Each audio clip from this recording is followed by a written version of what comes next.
My name is Kayla Marquidon, and I am a program director with Harvard Kennedy School Executive Education, and it's my pleasure now to introduce Professor Arthur Brooks. Arthur Brooks is professor of the practice of public leadership at the Harvard Kennedy School and also a professor of management practice at the Harvard Business School. Before joining the Harvard faculty in July of 2019, he served for 10 years as president of the American Enterprise Institute, or AEI, a public policy think tank in Washington, D.C. Before that, he spent 10 years as a university professor, becoming a full professor at Syracuse University's Maxwell School of Citizenship as the Louis A. Bantle Chair in Business and Government. Professor Brooks is the author of 11 books, including the national bestsellers Love Your Enemies, The Conservative Heart, The Road to Freedom, as well as textbooks on nonprofit management, including social entrepreneurship. He is a columnist for The Atlantic, host of the podcast The Art of Happiness with Arthur Brooks, and he's subject of the 2019 documentary film The Pursuit. He also serves on the board of the Legatum Institute, which is a think tank in London. Professor Brooks, thank you so much for joining us today on this important topic. I'm going to now hand it over to you. Thank you, Caitlin, and thanks to all of you who are joining us. I see that we've got a sizable group to talk about some new ideas in nonprofit leadership, and I'm so delighted to have the opportunity to have all of you in our community. As most of you know, the Harvard Kennedy School has a long tradition of working in nonprofit leadership and in nonprofit management, and we're really keen over the next couple of years to establish this as a hub for ideas, a hub for new thinking and new activities in nonprofit leadership and management. And to do that, frankly, we need you. We need those of you that are on the front lines, that are running the organizations that make the nonprofit sector what it is, which is to say, one of the great aspects of the American economy, what really sets us apart from so many places in the world. And I'm going to talk about that a little bit today. What can we do that can make us work better, can make us work more joyfully, that can connect us to our communities more fully? And so if I do my job today, you'll learn some things that you probably didn't know before.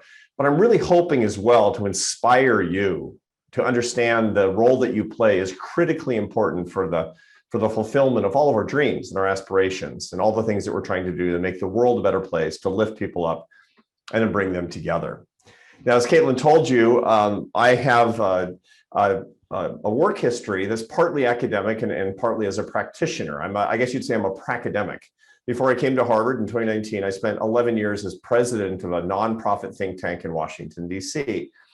Before that, I was an academic working for 10 years teaching nonprofit management and leadership at Syracuse University, where we have a very good nonprofit leadership and management program. About half of our students in the policy school went on to become nonprofit leaders. And I was very proud of that fact. I was very pleased about that fact. When I left Syracuse to become a nonprofit leader myself, I have to say that I was pretty scared. So I want to tell you why, but first I want to actually bring up a few slides.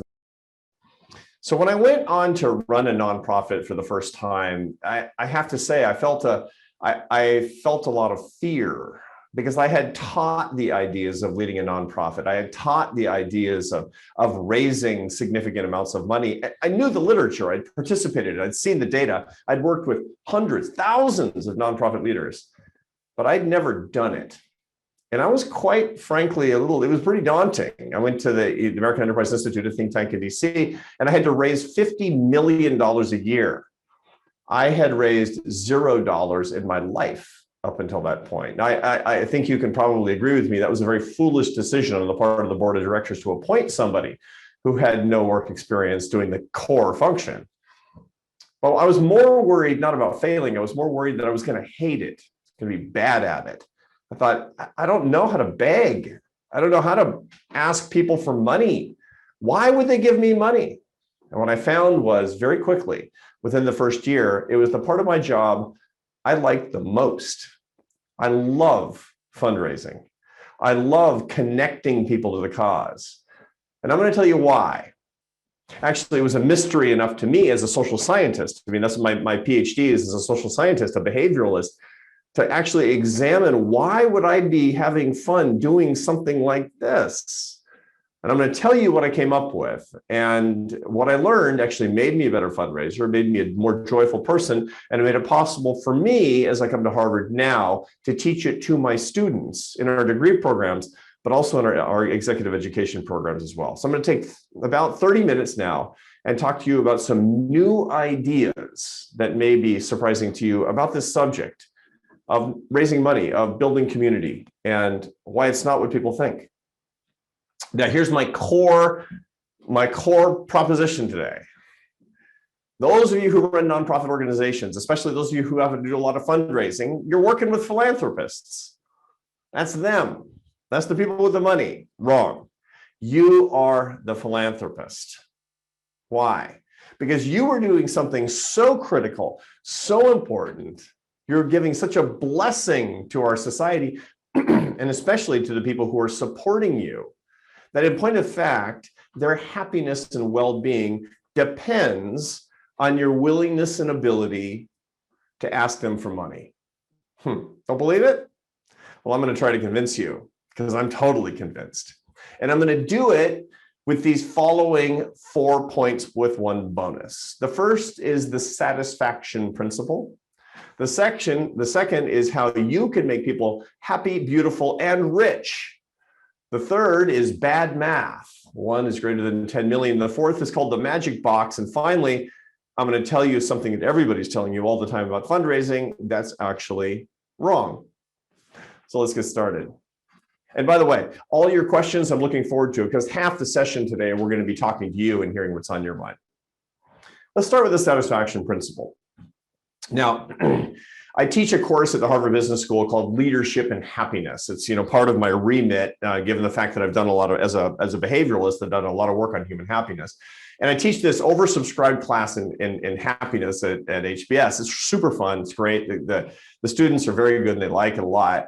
And one of the things that I talk about is the elusive problem of human satisfaction. The great sage of Western civilization, Mick Jagger of the Rolling Stones, he's saying, I can't get no satisfaction. That's their #1 hit of all time. Not because it's a great song, but because it actually speaks to a cosmic truth.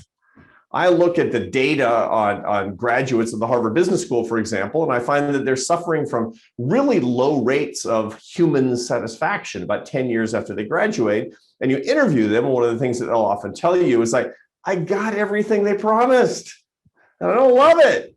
It's funny. I've done this research for years, and I'll find that I ask people and I field a survey, how much money would you need to have enough?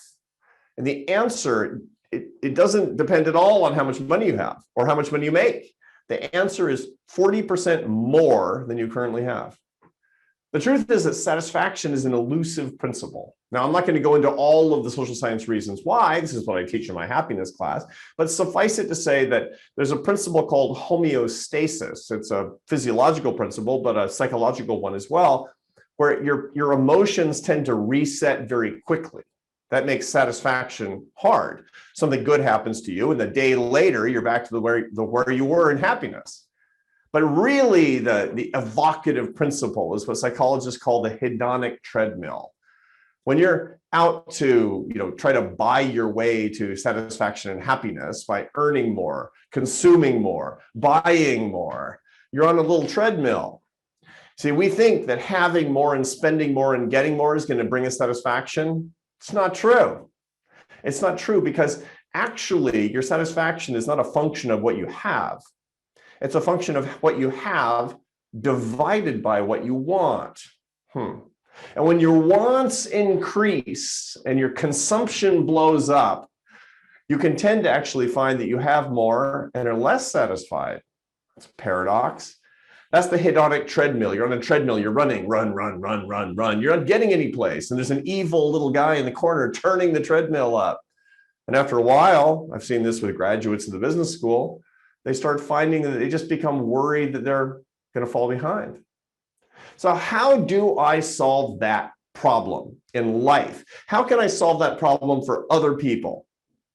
Well, I have the solution, and so do you. This is the good news of the day. Now, the idea for this came to me one time in a sort of an ancillary problem.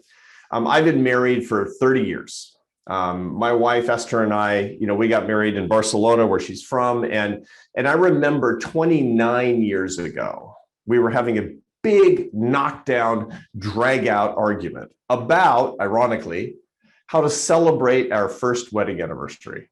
And here's the problem.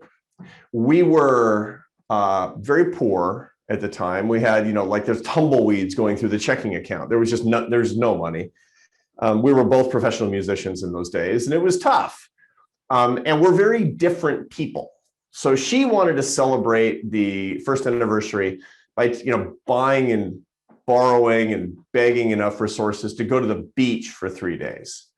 And I wanted to take that money and buy a couch because we didn't have a couch and we needed a couch. You see my point. But this was a fundamental difference, a clash of personalities. And so we went back and forth for days. Beach, no, couch, beach, couch, beach, couch. Finally, we compromised and went to the beach. Now, and that, by the way, is the secret to my 30 years of happy marriage. But that's not my point. My point is this. We were thinking about that about 5 years ago. So it was 24 years, let's say, in the rearview mirror at that point. We actually ultimately got the couch a few months later or a year later, something like that. I don't even remember the couch, but I do remember that vacation. I can tell you everything that we did in every hour.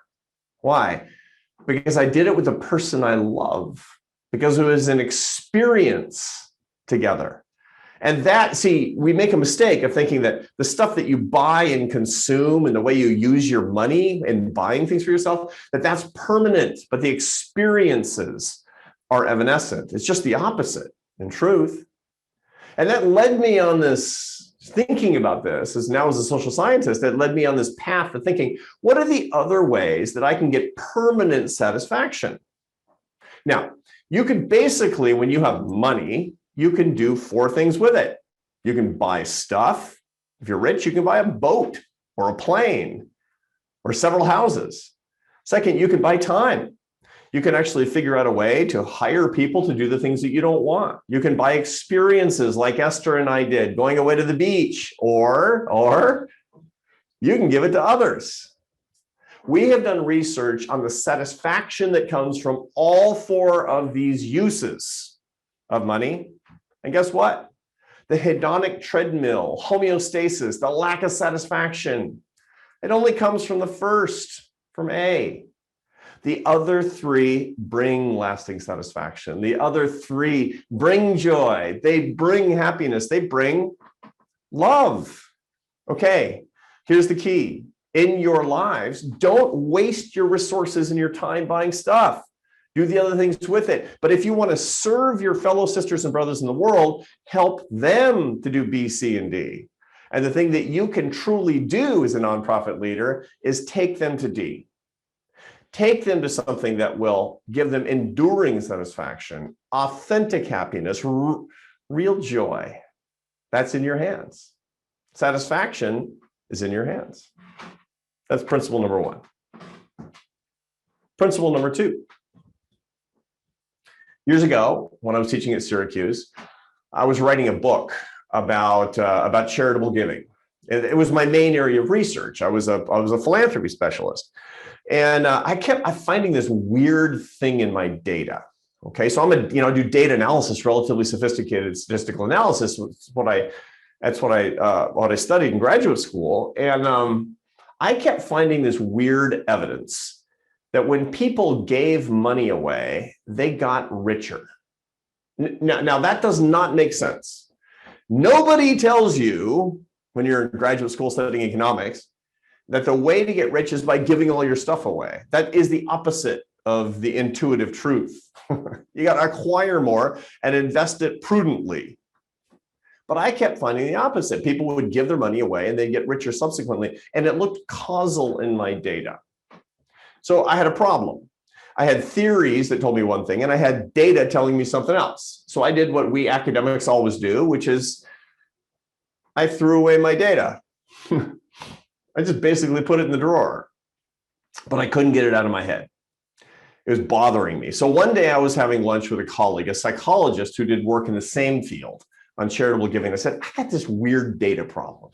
I keep finding that as people give money away, they get richer, and it looks like it's causal. And my friend said, oh, we've known that for 30 years. I said, really? He said, yeah, but that's not the interesting thing. The interesting thing is why, and we know that too. I said, why? He said, because when people give their money away, they're more satisfied with their lives and they're happier. Just what we found, right, in the principle before. And then they become more effective. They have more self-efficacy. Happier people get richer. Happier people are more successful. That's the link. Bing, the light bulb turned on in my head. Of course, it makes perfect sense. It's absurd that it wouldn't be the case. And then I started seeing it every place. I started seeing give money, earn more, give time.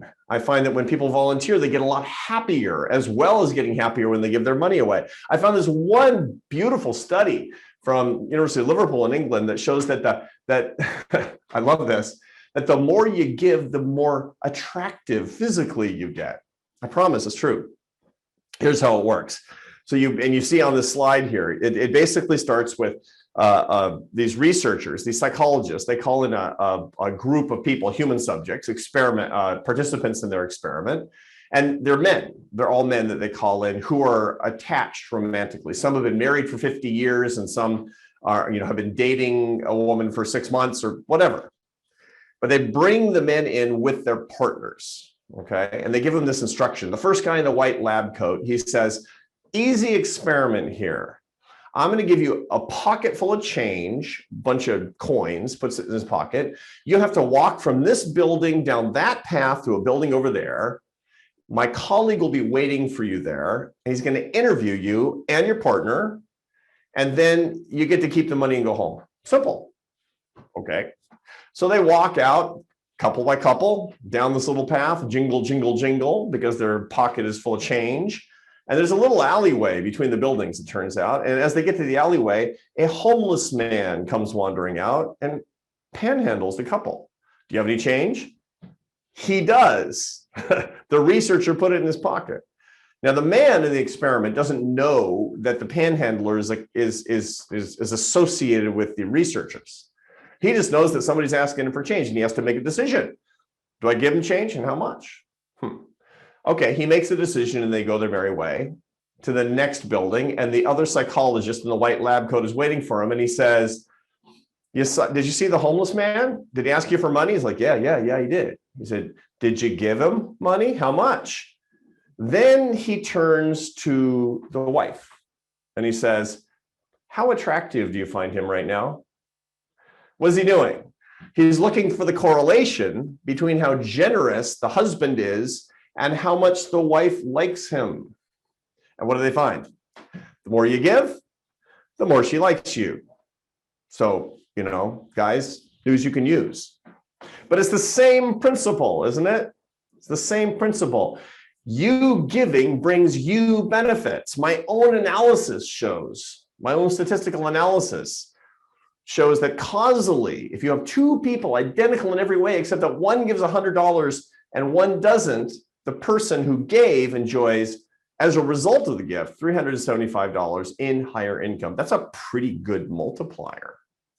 You have the ability to be, as the recipient of resources, of volunteering time and philanthropically given dollars, to give people this secret. Now, I've talked to you about the fact that the satisfaction increases. The second principle is the why of that. This is not just cosmic forces. This is actually something that we're able to discern and measure in the social science. Principle number 2 of how you can be the source of happiness and prosperity and even good looks. Principle 3. Here's some bad math. Apparently, except that it's not. Now, my brother, as my friends at the Kennedy School know, he's got a cult following as a fundraising guru. His name is Jeff Brooks, and he runs a blog called Future Fundraising Now, and he writes books, and people like to read his books. And probably some of you on this call know him and follow his stuff. So if you're wondering that there's two people named Brooks in nonprofit management, it's because it's from the same mom and dad. My brother always says that 1 is greater than 10 million. Now that's a shocking thing to say, because our father was a mathematics professor. How could the son of a mathematics professor make a grievous math error like this? That's not what he means. Here's what my brother means when he says that. one story of a human being will outweigh data on 10 million other people. Why? Because we naturally make human connections, because we are built to connect with each other. We are built for love. Now, here's the good news. You, as people who are supporting and administering and stewarding great causes that actually help people, can tell the story of the one that will complete us in our minds. There's a psychologist, a neuropsychologist at Princeton University named Yuri Hassan. He's an Israeli guy. And he's doing what a lot of the great neuropsychologists are doing these days. He's doing research on, linking feeling and emotion with the human brain, with the structure of the human brain, looking at the organic processes that underlie a lot of the emotions that we have. And so there's a lot these days that research is being done with fMRI machines, functional MRI machines. He has a twist, however. He wants to see how people's brains work in parallel with each other when they experience certain things together. So he has 2 MRI machines. And what he does is that Yuri Hassan at Princeton, he'll slip 2 people into the parallel MRI machines, and he'll let them start interacting with each other. What he finds is that when he's looking at their brain activity, that when one is talking to the other about random things, baseball scores and politics and whatever, that their brains are all over the place and they don't look like each other at all. But the minute that he gives the instruction for one person to tell the other person a story, their brain waves will link. They'll go into sync with each other. Furthermore, when the storyteller tells the story of a real person with a real need, something evocative, that they will link so closely that the listener's brain will tend to get ahead and anticipate the brainwave activity of the storyteller. Here's the point. If you want people to listen to you, to follow you, to react and empathize with you, don't give them statistics. Give them stories. Now, I deal a lot in statistics, but this has really changed the way that I do everything. And when I was president of AEI, I used this information in a way that was really beneficial to me, to my organization, and to my donors. How? By leading with the stories of the people that we were helping. You don't talk about how a poverty alleviation mechanism is going to help 1.5 million Americans in a particular state. You tell the story of a little girl who lives with her mother in a car and how you're going to alleviate that misery, how you're going to create opportunities for her. She has a name, she has a face, she has a life. Tell the story. And that releases people, that sets people free to use their resources in a way that actually completes them as human beings. So important. Now, then go on to talk about how you take it to scale with your data. But the truth of the matter is that fundraising, fundraising, it seems so functional. It can bring the human connection that we seek in a world that's lonely and that's full of intractable problems. You help yourself and you help them when you remember the principle that 1 is greater than 10 million. Principle 4.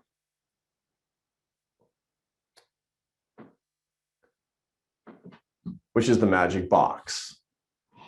This is really what ties this together. It's one of the problems with nonprofit management is there's a tendency to think of us and them, that our donors are them, and we as staff and employees, that's us, right? That's wrong, really, isn't it? I mean, what we're trying to do in the nonprofit sector and solving the problems and meeting the opportunities of a good society is it's really all us. We are really one team.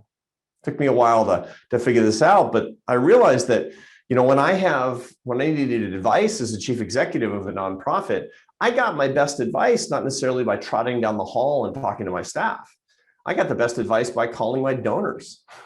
By calling government officials who are collaborating with me day after day, by talking to people who are outside my organization, but had the same thoughts and hopes and dreams and cares that I did. And furthermore, had expertise that I didn't possess. Furthermore, I started thinking about my employees in a different way as the years went on, as I was working in my nonprofit job, I started thinking about my staff not as staff. I started seeing them as donors, actually. You know, the thing about the nonprofit sector, there's a lot of good to it, but one of the bad things is that we, you know, there's no secret, we don't generally pay market rates. You know, I can't pay somebody, an IT professional, I can't hire them away from Microsoft. No way, I'll lose that battle every single time. When I hire a PhD economist at my think tank, I can't bid that person away from industry or a hedge fund or Wall Street. Can't be done. That person has to be inherently motivated by my cause. Well, who else is inherently motivated by my cause to do something philanthropic for me? My donors.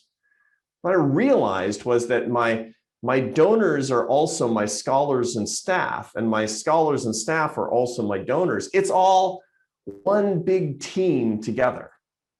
And that's what brings us together in all the things that we've been talking about today in what I call the magic box principle. Look, we have needs to solve the world's problems, or at least to be part of the solution to the world's problems. We have the need to bring people together and lift people up, but we can't do it alone. It's just not possible. If you have a hardware store in Iowa and you don't like something that's happening in the United States, you need to get to scale with your friends, and you need somebody who's actually going to dedicate her or himself to the cause that you care about. You need to be able to contribute to it in your own way and band together as a team to solve that cause, to solve that particular problem. We are all donors to the causes that we care about. The magic box is that each of us has something to give, to something to contribute, something philanthropically to add to these causes. And it's like the box is something that we all put our career or our time or our energy or our affection or our volunteerism or our money into that box. And out of that magic box comes a shared expression of our values. That's the most amazing thing of all. That changed not just my career, it changed my life. You know, my fellow travelers, my compatriots, my fellow warriors in the causes that we care about, these will be my close friends for the rest of my life. Some of them were my staff down the hall, and some of them were giving me $1 million. Some of them were giving me $5, but we were all in it together. The magic box principle should change the way that we actually understand our cause, understand our community, and understand each other. Now, you might be asking yourself the question that people often ask, and for some reason I'm having a harder time advancing the slides. What do all these ideas have in common? They're about love and happiness, and guess what? Old-fashioned human connection. That's really the secret to great nonprofit management. When I said new ideas for nonprofit managers, what I meant was the oldest ideas in the world. So what about some new ideas, man? Give me some modern shortcuts for doing this. Brooks, you're a professor at Harvard. Give me the new stuff. How can we use modern technology and modern thinking to do all the stuff that I've been talking about today? Well, you can. And in my executive education classes, we talk about exactly how to use modern technology for branding, modern technology for communications. We talk about that stuff. But let me disabuse all of us right now about the fads that are actually coursing through the industry. Being a great nonprofit leader is resisting fads. And let me give you a couple of examples. Here are two modern hacks. Two things that everybody tells you. Number one, you want to be a great nonprofit leader? Social media is the key to your success. That's wrong. It's just not right. I wish it were right. I would have loved it if it were right. Here are some truths. You get on social media, get on Twitter, get your organization on Twitter. You'll have 100 random followers, unless you're edgy, unless you're controversial, unless you're getting into the fights of the day and making political statements, in which case you might very well see that gravestone at the bottom of this sign, this slide that says your nonprofit, founded 2020, defunct in 2021. Epitaph, I meant it as a joke. It's a dangerous business. Number two is the addiction problem, turning you into You can tell I was having fun and doing this late at night. A sallow, desiccated version of your scholarly self. How many nonprofit leaders have fallen prey to this? And finally, time crowd out, saying goodbye to the actual work. Social media is overrated when it comes to the relationship building and the love that we need to share with each other as human beings right now and the causes that matter. The second is that we need to find some way to get more famous using the means of communication that we've got. One of the key things that I find is that every nonprofit out there wants to have a podcast. Why? Because everybody listens to podcasts. And these are just two examples. You get the point that I'm making. When you say everybody listens to podcasts, that's true. Everyone means a few of your friends. Most podcasts have 8 listeners and don't pass the cost benefit test. Big audiences are largely limited to people under 40, who in most cases are not our donors, not our supporters, not the people that are actually helping us in the public sector. You get my point. The modern hacks, the gewgaws, the widgets, the things that people actually talk about aren't a substitute for the things that have really, really always mattered. Maybe that's a relief to some of you. In a way, it was to me too, because it meant that what my mother told me about how to be good to others, how to love others and lift other people up, that was the secret to being a great nonprofit leader. Summary, and we're going to go to you. You are not a supplicant. You are a philanthropist. You have it in your power to give people the satisfaction they seek, the success they crave, the happiness they deserve, and the connection to others they need. You and I are all part of an effort to build a better world. We need you in the nonprofit sector to make it happen. So go save your donors and lift up our country and our world in the meantime. If you want more, I'm just going to mention this, and we can talk about this more depending on what you want to talk about. I will be conducting a class. I will be teaching a class for executive education at the Harvard Kennedy School that's like this.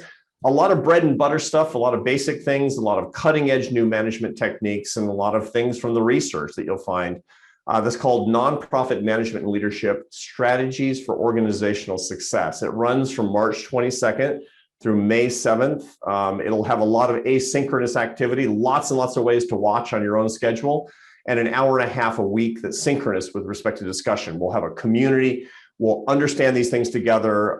We will get to know each other and what our problems are, but more than anything else, we'll actually be able to share ideas, wiring our batteries together.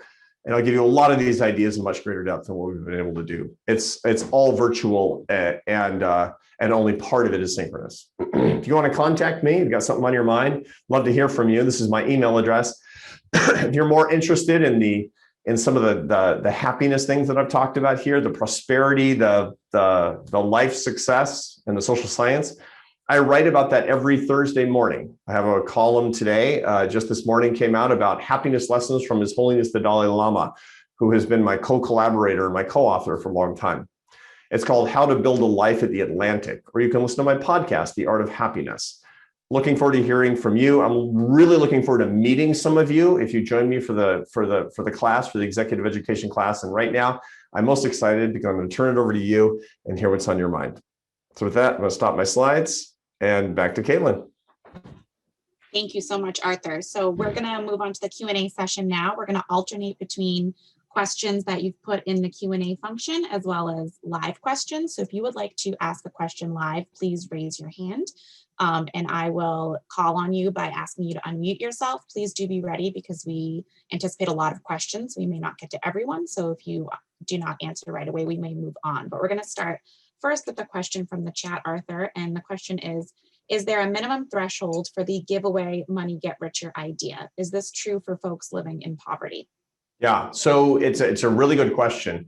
And the answer is almost certainly yes, although it's not discernible actually from the data analysis. But what you do find, actually, it's a very interesting finding, that the working poor, people living in poverty, but who are working full-time, they tend to give a larger percentage of their income in the United States than any other income group in the United States, which is a really wonderful thing. In the qualitative research, when you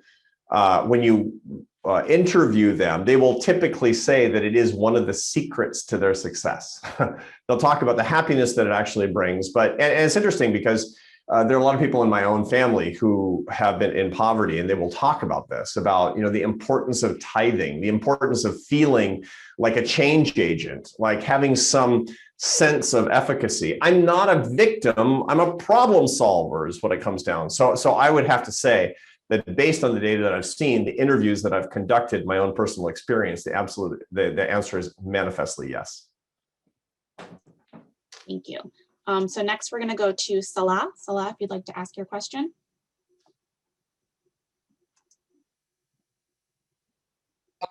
Good afternoon. This is Saleh from Saudi Arabia. Thank you for your talk. It's really impressive. I would just like to understand if the concepts you speak of in your course apply to nonprofits that are not charitable or philanthropistic. For example, technical nonprofits that target technical aspects and technical or engineering, for example. Mm-hmm. Yeah, thank you, Saleh, and greetings to all of our friends in Saudi Arabia. Thank you for joining us. It's a good question. Some nonprofits are easier to link to the people that we're trying to help. They're easier to link to an emotional cause or charity, and some are a little bit further away. That just provides a bigger challenge for the leaders per se. And I'll give you an example. When I was running AEI, I had a big team of people that were working on bank regulation. I mean, could there be anything that's less emotional than bank regulation? Really, I mean, the Basel Accords and all this stuff, and and I realized that the guys that were doing this work, they were missing out on understanding the links that they were having toward a more prosperous society. I mean, and again, this is not just fiction. It's just not me making up the link. On the contrary, look, we have pulled 2 billion of our sisters and brothers out of poverty in the past 50 years. 2 billion of people are not starving because of what we've been able to do in terms of human development over the past 50 years. That's extraordinary. And it's non-trivially related to good public policy and development policies. And yes, bank regulation internationally. And so what my job was to do as the leader was to link the work that they were doing to them in their minds to the little girl in the car. Is it hard? Yeah. Is it true? Also, yeah. So when you're talking about a charity that's doing, or a nonprofit that's doing technical assistance, they're doing technical assistance for an end that helps people. The key word in that is people. And thinking, who are the people that could actually benefit from this, describing them. Remember, 1 is greater than 10 million, not just for the donor, but also for the staff as well. Telling the story to the people who are doing the work is just as important as telling the story for the people who are paying for the work. Thank you for that question. Thank you. For our next question from the chat, we're going to ask, if social media is overrated, how do you reach the masses with your stories and messages, especially in times of COVID? Yeah, no, that's actually true. And the most important and useful and good use of social media can be telling stories as opposed to getting involved in controversy. The problem is that it's just harder to get people to pay attention than we want, is kind of how that works. One of the things that I like to talk about, however, in the times of COVID or any time, is to remember that we're trying to build a community, and that community doesn't have to be every single person in the world. There's this bias that we've built up in the era of social media that you're not doing anything unless you're hitting millions.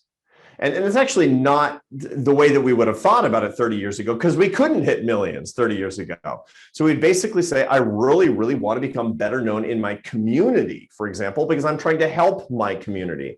This is one of the real sicknesses of our society, is that if we're not talking about national and international issues, we're wasting our time, and at the same time neglecting the importance of the deeply local, which is what touches most people at the same time.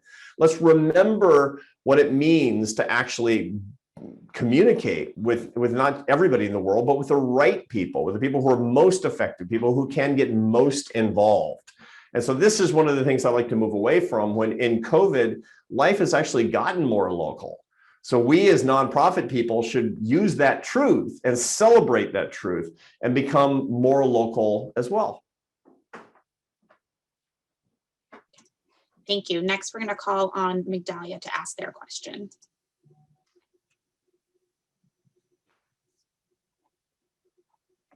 Let's see, can you hear me now, sir?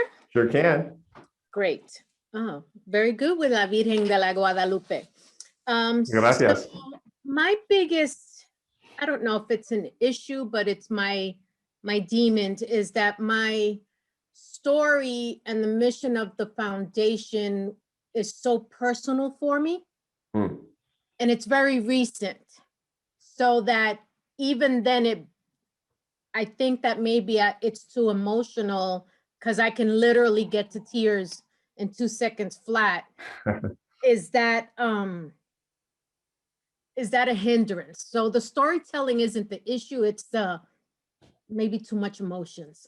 Yeah, no, thank you. Thank you for that. I appreciate that very much. And I know that feeling because, you know, with a lot of founders on causes, I talk about, you know, I gave a speech 2 weeks ago to an organization dedicated to suicide prevention. And the founder was a woman whose husband had committed suicide.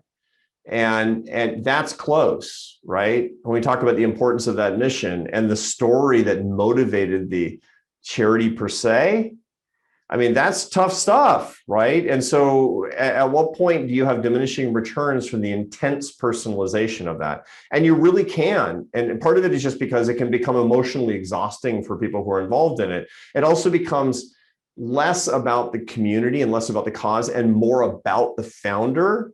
And that's another problem that comes in from that. So one of the things that I recommend under those circumstances is that sometimes you have to get enough distance from it by having somebody else being out front, somebody else telling the stories, somebody else who is less personally involved in it, such that there is not this sense that this organization is really about this person and really about this person's experience. That's a question of prudential judgment and a question of enough time passing with an organization to make sure that that's the case.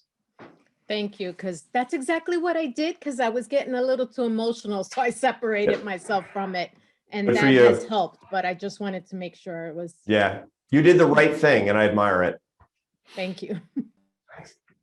Thank you.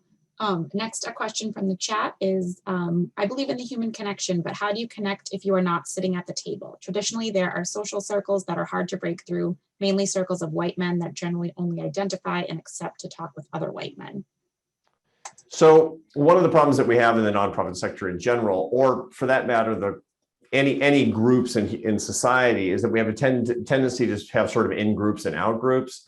And one of the ways that we're trying to reform the nonprofit sector is to break through the in-group mentality on boards of directors, in staff, et cetera, et cetera. That's a really important thing to do under all circumstances. It's not a question of white men. It's a question of all people that have a tendency to want to be with their friends all the time.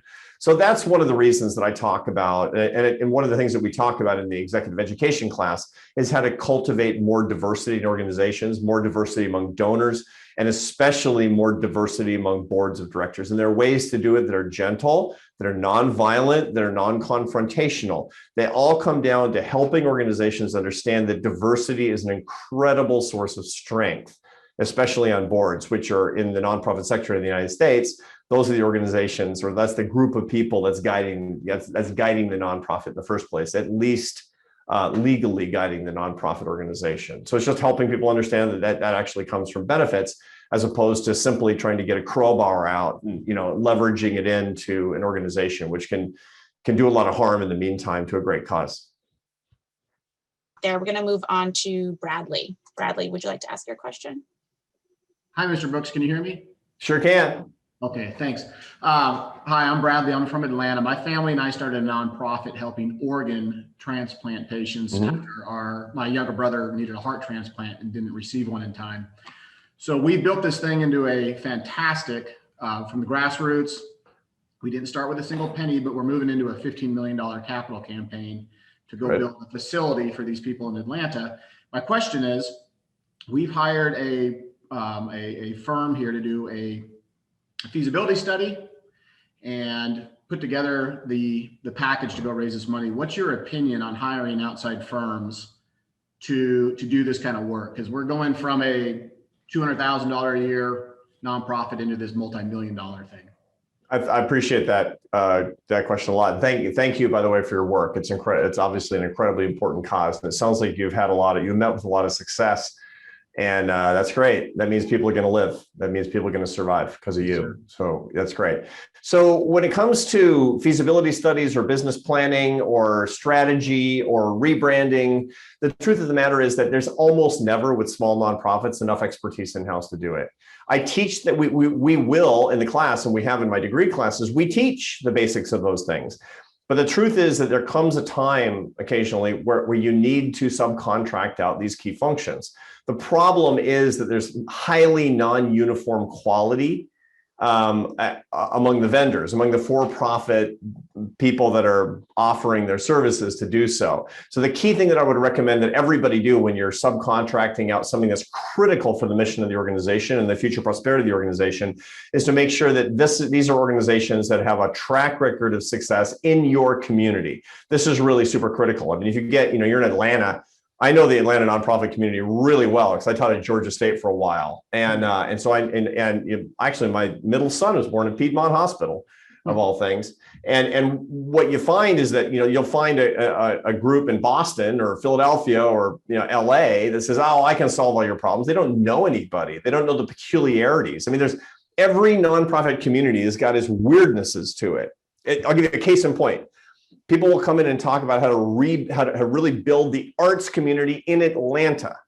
There's one thing that you need to know about the arts community in Atlanta, which is that it was completely wiped out philanthropically in one day because there was an airplane, a chartered aircraft that took all of the arts donors from Atlanta to Paris, and it crashed on the way back.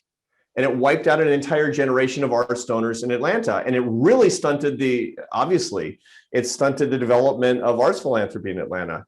You're not going to know that unless you spend some time in Atlanta. And you can talk about, well, here's how we have to cultivate the arts community. That's an example of not having context-specific knowledge. So context-specific knowledge, track record, trust, and having people that are fundamentally local. If you're going to contract out, you need those things. Thank you, Bradley, and good luck.